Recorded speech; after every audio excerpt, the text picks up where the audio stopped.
Every afternoon, he showed up at the same park bench with the same cracked harmonica. No one really paid attention. Just another old man lost in his own world playing a tune no one recognized. But that changed the day.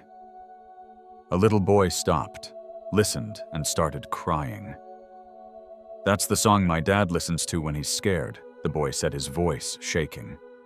"He told me it saved his life in the war." People paused, unsure how to react. The next day, the old man didn't show up, but his harmonica was there, left on the bench, like a quiet goodbye.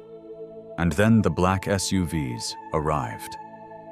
A decorated general stepped out, walked over to the bench, picked up the harmonica, and stood in silence. That's when the whispers started.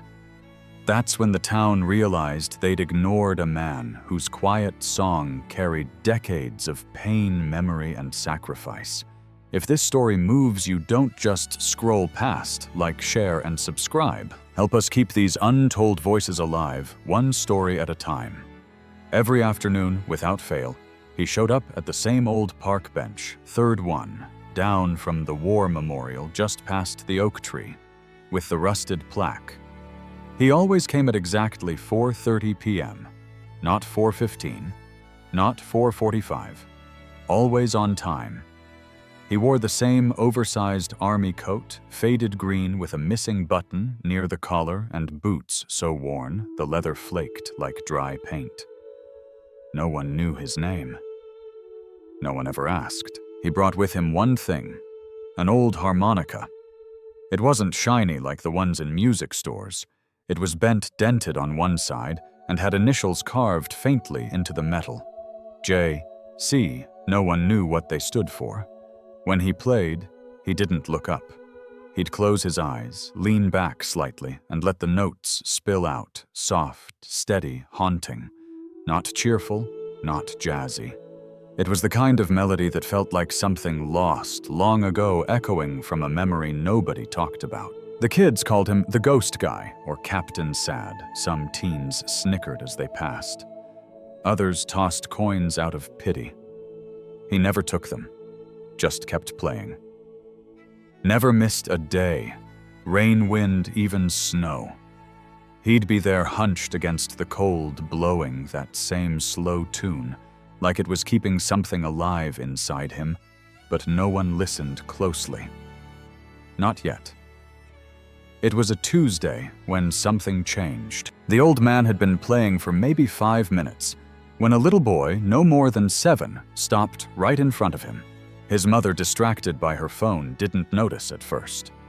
The boy stood frozen, eyes wide, hands slowly rising to his chest like he'd heard something sacred. The man kept playing, unaware, his head tilted down, swaying slightly with each note. Then the boy whispered something. "That's it. That's Daddy's song." His mom finally looked up, confused. "What, honey?" The boy didn't answer right away.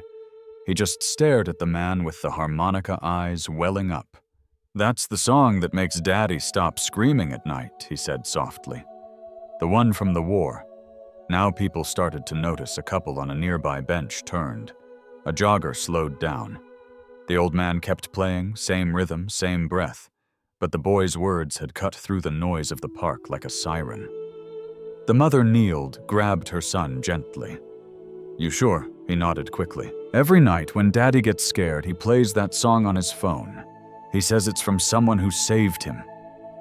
The man finished the last note, let it fade into the breeze, and finally opened his eyes. For a moment he looked at the boy, just a flicker of connection. Then he stood up slowly, tucked the harmonica into his coat, and walked away without a word. He didn't come back the next day. By Thursday, people had started to notice his absence. The bench sat empty, no harmonica, no boots tapping gently to a rhythm only he knew. For the first time in years, the park felt off, too quiet, too normal. But on Friday, he came back, not with his usual calm. This time he looked tired, more tired than usual. The kind of tired that clung to a man's soul, not just his body. He sat down, pulled out the harmonica, and started to play, but something was different. The notes wavered, the tempo slipped, still he tried. That's when they showed up. 3 teenagers, loud and cocky, pushing scooters and wearing earbuds too loud to hear decency. They pointed, laughed. One of them pulled out a phone and started recording. "Check this out," he snickered. "He thinks he's in a movie or something." Another one pretended to play an imaginary harmonica, mocking the old man's movements in slow motion. The man didn't stop. Not right away, but when the third kid tossed an empty soda bottle that rolled to the edge of his boot, he paused. His eyes lifted, not angry, just tired, and he looked at them with the kind of silence that said everything. The boys laughed harder. "What's wrong, Grandpa? Forgot the lyrics." He didn't respond. He just stood up, tucked the harmonica away, and walked off. No drama, no words, just gone. The phone recording went online that night, labeled "Old Guy with Sad Music Gets Triggered by Soda Can." It got a few hundred views, mostly laughs. No one saw him again after that, but the bench wasn't empty. The next morning, his harmonica was there, right in the middle of the seat, like he'd left it behind on purpose. Saturday morning. The sun was out, kids were chasing bubbles, dogs barking at squirrels, life moving as usual. But the bench was different. People stopped, looked, stared. There, resting gently in the center of the old wooden seat, was the harmonica. No note, no jacket, no man. Just that weathered, dented piece of metal, left like an offering. Some thought it was trash. Others knew better. The coffee vendor across the path, a man named Frank, who'd watched him for years, whispered, "He's never left it before, not once." By noon, the whispers had spread. Parents pointed it out to their kids. A man with a camera took a photo. A jogger paused, looking unsure whether to sit or just keep going. Then around 2 in the afternoon, the little boy returned. Same wide eyes, same cautious steps. His mother followed closely, holding his hand. The boy didn't say anything. He walked straight to the bench, stood in front of the harmonica, and stared. Then, barely above a whisper, he said, "That's his. Don't touch it." His mother leaned down. "You really think he's a soldier?" The boy nodded. "Daddy said that song came from someone real, someone who never came home, even if he's still here." Frank overheard and walked over. Kid might be onto something. He said quietly the old man used to hum to himself when he wasn't playing. "One time I heard him say something about fire bass echo and ghost calls. I thought he was just talking nonsense, but maybe not." That night, someone placed a small American flag next to the harmonica. No one claimed it, no one dared move it, and still no sign of the man, just silence. Heavy, waiting silence. By Sunday morning, the park felt different. Not just quieter, more alert. People weren't just passing through anymore. They were watching, waiting. The harmonica was still there, untouched. Someone had even placed a small bouquet of wildflowers beside it. No card, no name. That afternoon, Frank, the coffee vendor, did something he hadn't done in years. He left his cart for a few minutes and walked down to the local library.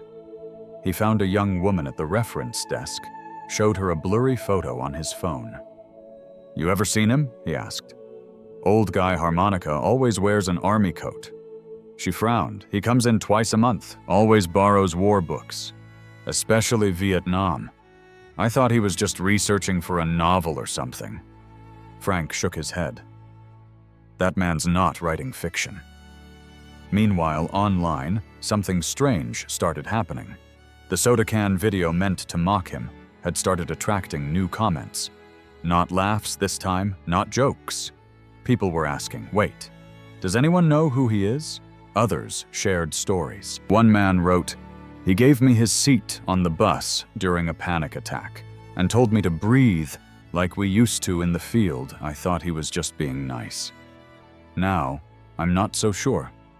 Another comment stood out. "That tune. It's the same melody my unit played when we said goodbye to our CO in Da Nang. We called it Echo's Lullaby. Haven't heard it in decades." By nightfall, the harmonica wasn't just a curiosity. It had become a question, a presence, a memory people couldn't shake. And the man who left it behind, he was no longer a stranger. He was becoming a story. On Monday morning, a retired Marine named Joe Carter was scrolling through his feed when the photo stopped him cold.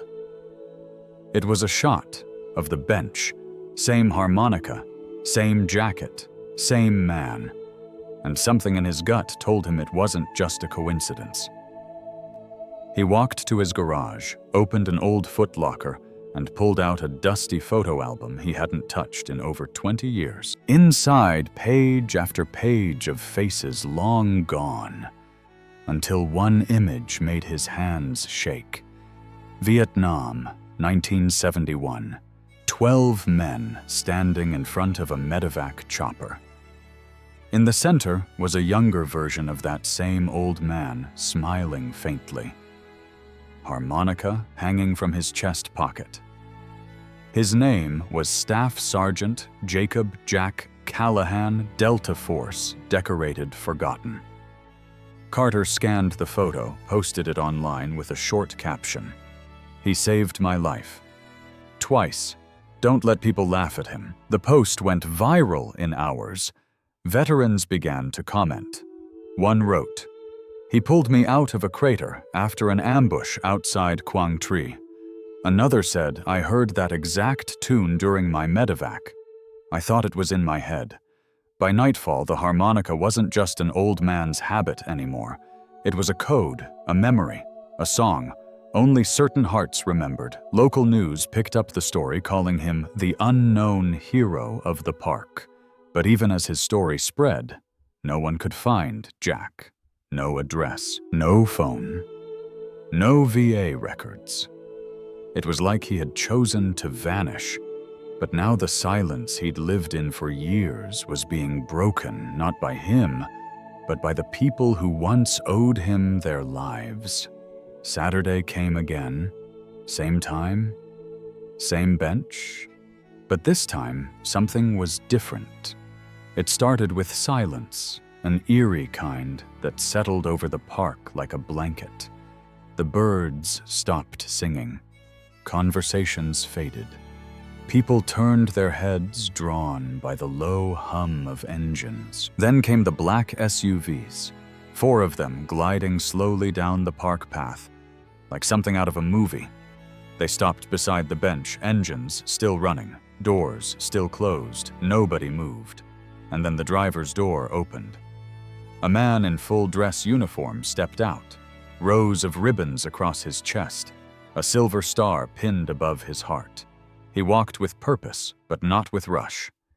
His eyes were fixed on the bench on the harmonica. He stopped in front of it, took off his white gloves, and picked the harmonica up with both hands, like it was fragile, sacred. He turned to the small crowd that had gathered. Some people stood. Some had their phones out, others just watched quiet, unsure what they were seeing, but knowing it mattered. The man spoke clearly, but softly. "Staff Sergeant Jack Callahan saved my life in 1972. I was a scared 20-year-old second lieutenant, and he pulled me out of a minefield, carried me on his back, refused a medal, told me to just pay it forward." He turned back to the bench, placed a small velvet box where the harmonica had been, and stood at attention. Behind him, the doors of the SUVs opened and more soldiers stepped out, every rank, every branch, standing shoulder to shoulder in silence.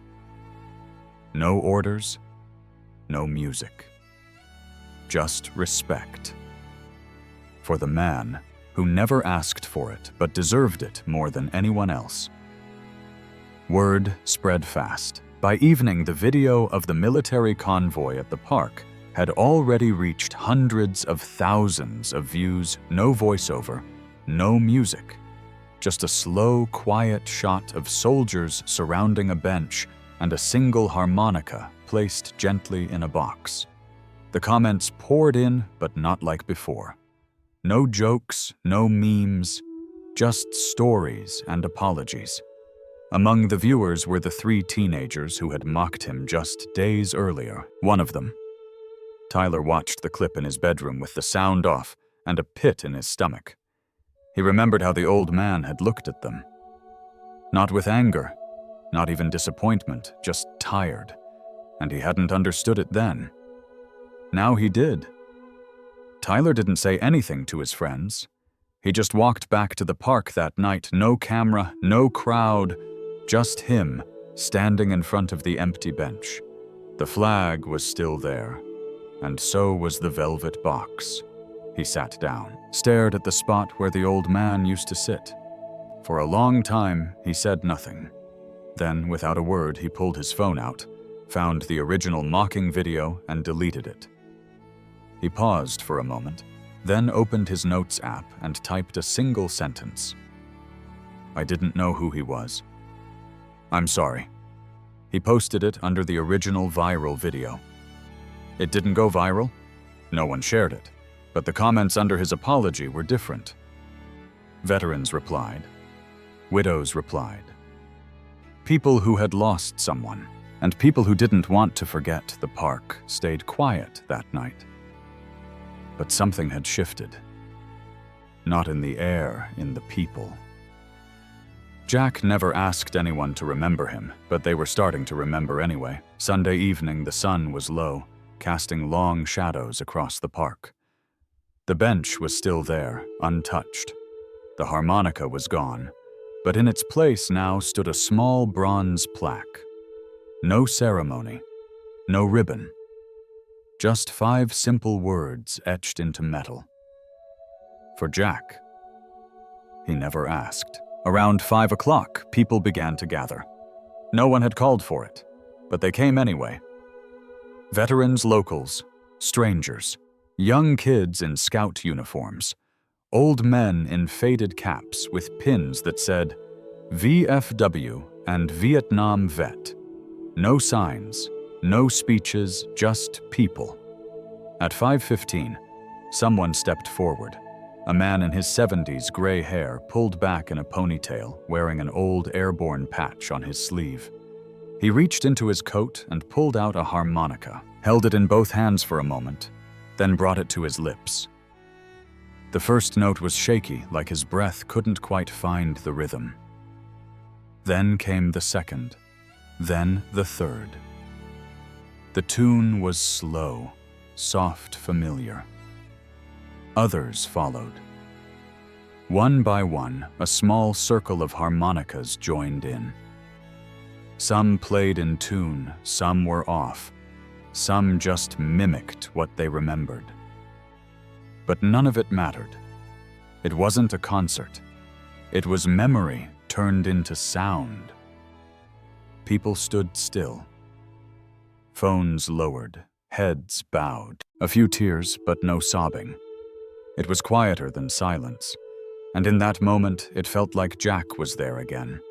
Eyes closed, coat wrapped tight, playing not for attention, but for something deeper, something lost. And maybe, just maybe, something found. They never found him. Not officially. No records. No service number that matched. No next of kin. As if Jack Callahan had chosen to exist only in memory. And now finally, he had stepped back into it. But something had changed. The bench wasn't just a bench anymore. Every afternoon, people sat there. Some brought harmonicas, some brought flowers, others just sat and listened to the echoes in the breeze. Schools brought students to learn his story. Veterans came to sit in silence. And sometimes, just sometimes, a stranger would walk by, stop mid-step and say, "I've heard that song before." The city never issued a formal statement, but they didn't need to. The park maintained the plaque, trimmed the grass, and never once removed the little flag that someone always replaced when it got too faded. Jack never asked for recognition, never asked for applause. And maybe that's why he was remembered.